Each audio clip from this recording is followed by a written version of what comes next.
All right, now we're going to go to Tim Ferriss. He is the New York Times best-selling author of The 4-Hour Workweek, Escape 9 to 5, Live Anywhere, and Join the New Rich. And it's now expanded and updated with over 100 new pages of cutting-edge content, according to what I've got in front of me. Tim, welcome to the Young Turks. I'm sorry, say that one more time, please. I said welcome to the Young Turks. Okay. Oh, welcome to the Young Turks. Thank you very much. No problem. Look, Tim, I've got your book, actually, and my wife bought it, and she really likes it. I have to confess that I'm a little bit more skeptical. But let's start with the good stuff. She thinks that it has a lot of very helpful information in it, and she wanted me to ask you, because she was excited that you're going to come on. And she said I shouldn't say that, but I just said it. She wanted me to ask you, how did you break through? I mean, how did you go from, not being a published author to all of a sudden having a New York Times #1 bestseller? What was the turning point? The turning point, well, there are two turning points. I never intended on being an author. The two turning points were, number one, having students at Princeton University, where I speak twice a year in high-tech entrepreneurship, suggest that I try to apply some of the startup techniques that I've been researching to personal life. And then secondly, having a long-term girlfriend in 2004, whom I came very close to becoming engaged with, end the relationship and give me a plaque that said business hours end at 5 p.m. as a reminder, because my schedule was 7 a.m. to 9 p.m. at the time. As far as the author piece, it really came much later, when I spent 2 years collecting case studies of people who had reduced their workloads 20 to 80% without sacrificing income, ranging from CEOs to single mothers.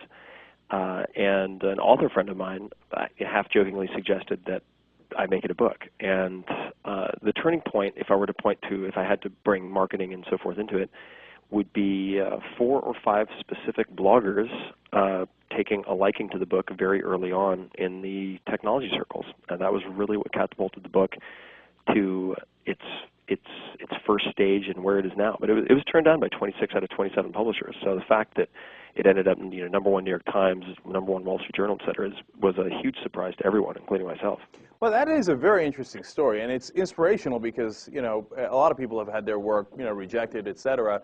But it turns out that, of course, 26 out of 27 people in power might have no frickin' idea what they're doing. So I'm curious about the bloggers. One more question about that. Sure. Who were the 4 or 5 bloggers? Were they business writers, more tech writers? And how did that lead to so many more people getting into the book and buying the book? So the bloggers there were a number of them. One was Merlin Mann, who runs a site called 43 Folders, which is a productivity site focusing on technology and also something called Getting Things Done, a popular productivity system. The second was Robert Scoble, who used to work at Microsoft and was sort of an internal critic, but also promoter of the technology they were developing, also in the technology world. And then Brian Oberkirk, also I would consider him a thought leader in the technology world. All 3 of these people were from the startup Silicon Valley culture. And I think part of the reason that it appealed to them and spread as quickly as it did is because it addresses a few pains that they have, perhaps more so than anyone else, such as information overwhelm.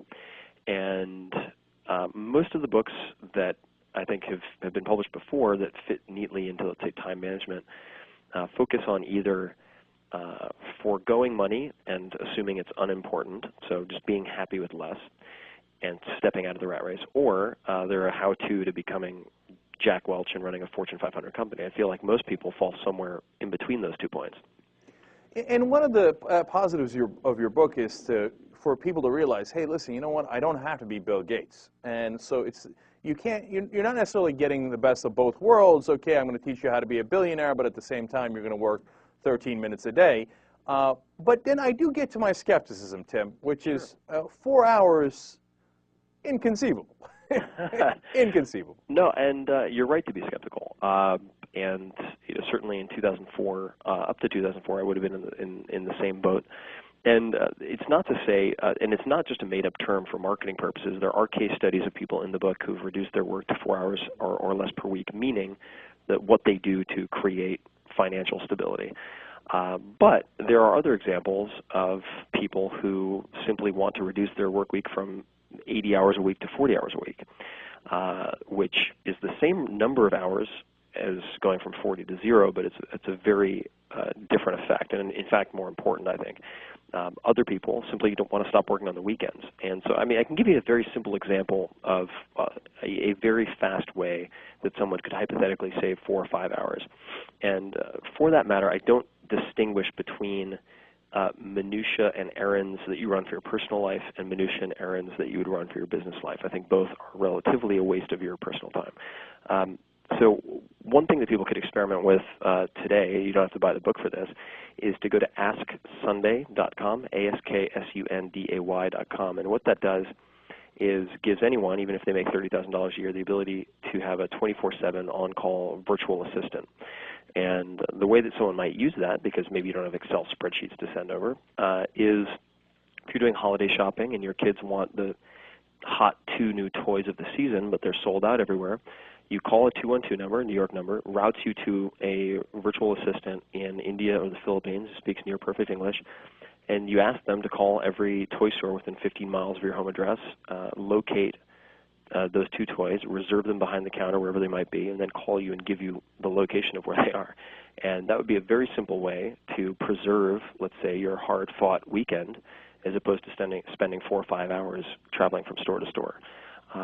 And there are a lot of very clever lateral workarounds like that that people can use to effectively achieve what they perceive to be the lifestyle of a millionaire without having to accumulate $1 million.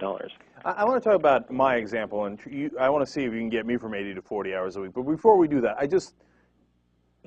I don't think you even work 4-hour work weeks. I mean, you're using that as an extreme example, right? I mean, nobody's really expected to work a 4-hour work week. Well, I expect people to try to design a lifestyle that they enjoy.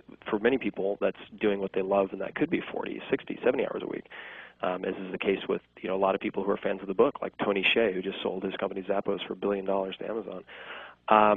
In my particular case, that number is a real number. From 2005, when I was running a multinational company with between 2 and 4 hours of management a week. These days, I'm spending more time on things that I like to do. I mean, certainly I'm doing a book launch for a week, and that's not a 4-hour work week. But in general, really having the ability to say no to anything that you want to say no to is incredibly empowering. And I think that it takes time for people to get to that point, but it's surprisingly less difficult than people realize.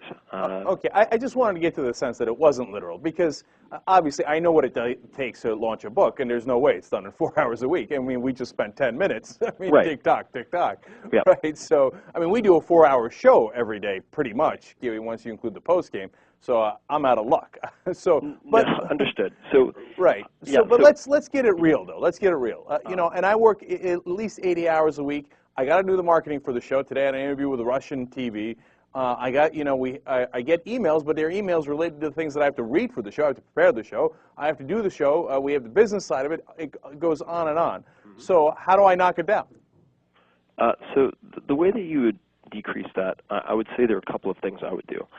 And these are, just as an aside, the same principles that I work with companies like Google and Microsoft to implement. So it's not just for rare exceptions. So the first thing I would do is do an 80-20 analysis of your activities. In other words, if one of the primary objectives is to be compensated, then what are the 20% of activities that are producing 80% of the results that determine that financial outcome, right? So you do that piece.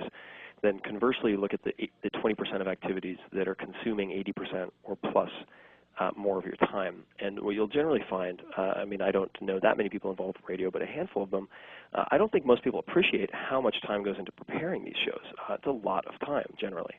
And right. That research and a lot of the marketing and the setup and the scheduling and the calendaring and so forth can be very effectively handled by someone that you would not need to pay more than $5 or $10 an hour for. And in many cases, you could also, for example, just spoke with someone today who did this in radio, in fact, find an MBA program nearby that would give credit to a very intelligent postgraduate student who would then handle a lot of these things for you at no cost. So that would be, at least obviously from a very superficial level, one of the first things that I would do is basically a time audit and then look at what things are dependent on your unique skill set, which you obviously have or you wouldn't be in this position, and then what things can be really taught or offloaded to someone else. You know, and that's in my opinion, the essence of your book. Because here, you know, again, when you take it literally, I'm going to be honest, I'm not buying it. And I'll tell you why. Because I got to read the articles. I can't have an intern read the articles. I have to read them, right?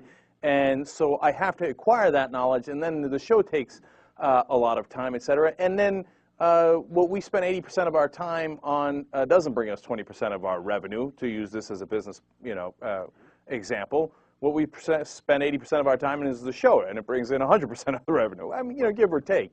So I get those limitations, but there is a kernel in there that I think is very, very helpful to people. That if you look at it from that perspective, you see, oh, well, you know, I do spend a lot of time on this, and it doesn't really give me that much return. Maybe I could do without. And people get attached to certain things, and it's hard for them to let it go, and they can't really let that go. And I think that a book like yours helps them to streamline a little better and go, oh, yeah, well, I didn't think about it that way. So in that light, I know you've got 100 new pages that you're adding to the book. Give me something new from those 100 pages that could be helpful to people. So I will. I mean, most of those 100 pages, almost all of them, are actually real-life case studies. That's why I did the expanded edition. Otherwise, I didn't feel like there's much to add. But in terms of something that would be helpful to people, I think for free, you don't have to buy the book for this. This is what I'm going to suggest people do, is go to 4hourworkweek.com. It's the top 1,000 blog. And look at some of the case studies. Look at the families who are exploring some of these options. These are middle-class people, many of whom are traveling for the first time in their lives for 6 to 12 months and coming back with more in their bank accounts than they had when they left. But I want to point out something that you brought up, which is very important, and that is that this book is not for everyone. In other words, there are certain jobs like radio, if you're, you know, I get asked very often, like, what about the bricklayer? What about the taxi driver? If they own their own business, there are things they can apply. But otherwise, they're going to have to find a different profession. I mean, if they've chosen that, there are limitations to what they can do. And radio would certainly apply. But if someone's in front of a computer or on a telephone for most of the day, generally speaking, there's a lot more room for making some pretty radical changes.